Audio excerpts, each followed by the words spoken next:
A lot of us have been scratching our heads how Trump was able to add on top of the numbers that he brought in 2016. It is still stunning to see him improve his 2016 tally in the order of millions of votes. There are several factors that helped him achieve better returns, and the two factors that quickly rise to the top are the level of Hispanic support he got in the South and across the country. Biden did win the Hispanic vote overall, but Trump numbers improved compared to 2016, and that lifted his total numbers. The second factor is he was extremely successful in finding non college educated white men who did not vote in 2016 and bringing them to vote. As the Biden campaign refused to engage in grassroots efforts to turn out the vote by knocking on doors and establishing direct voter contact, Biden did it to keep his staff as well as voters safe during the pandemic. But the Republican Party and the Trump campaign aggressively continued their door knocking plan. In October, the Trump campaign was knocking closer to 2 million doors per week. And according to them, by that time, they had already knocked on a massive 22.5 million doors.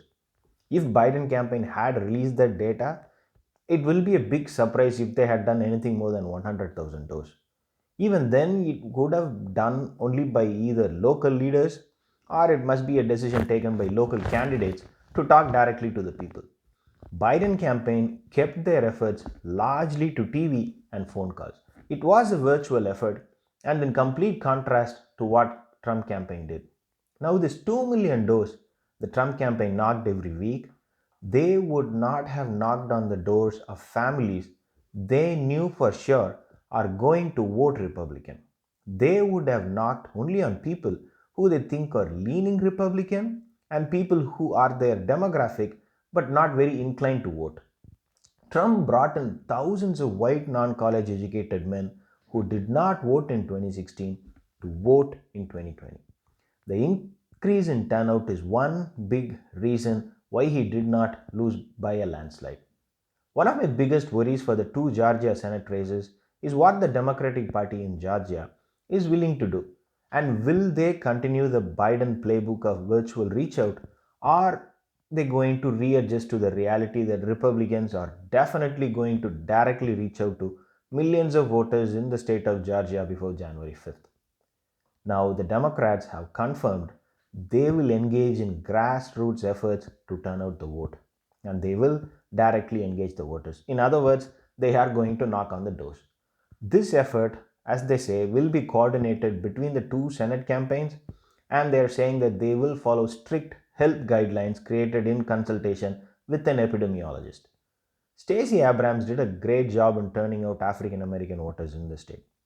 Though the share of African American votes as a percentage of total turnout declined, the number of African American voters in 2020 increased when compared to 2016.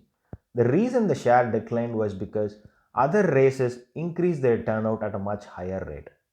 Due to that experience and the fact that party is now willing to put all its muscle into voter turnout programs and match the Republicans door for door, Stacey Abrams and the coalition that she built on the ground in Georgia will help Democrats turn out African American votes in the state. If they can improve their November 3 turnout, then both races can be won. A difficult task, but not an impossible task. As of today, 762,000 absentee ballots has already been requested in Georgia. The 2020 presidential election in Georgia had 1.3 million people cast votes by mail. And at this rate, we are certainly looking good to touch that number. And with some nudging, it might be possible to go over that. The Democrats should try to get over that 1.3 million request. What's more, the man who earned my respect and possibly the entire country's, Brad Raffensperger, the Secretary of State of Georgia, announced this week that there will be 24/7 monitored drop boxes available across the state for the Senate runoffs. So the Republican Party in Georgia is not going to engage in voter suppression. It is doing, thanks to none other than Brad Raffensperger, whatever it can to increase the turnout. Brad Raffensperger is the right man in the wrong party. The deadline for voter registration in Georgia is December 7th. And the last bit of good news is directly from the MAGA world. You may have heard this name, Linwood. He is one of the MAGA attorneys or wannabe MAGA attorneys. He and a lot of right wing pundits, the extreme ones, want the Republican voters in Georgia to punish the Republicans in the Senate because they are not helping Trump. They want the voters in Georgia to punish Governor Brian Kemp, Secretary of State Brad Raffensperger, and the two Senate candidates Kelly Loeffler and David Perdue by not voting in the Senate runoff or writing Donald Trump's name in their ballots. Perfect, nothing will beat that. There is a good chance that Trump, as he is extremely busy peddling conspiracy theories from White House and managing his extremely effective legal team, there is a good chance that he will not campaign in Georgia or even help the Senate candidates win. So that's all for today, everyone. That's a good load of good news from Georgia, but expect the race to be tight and we will not know who will win until the last vote is counted.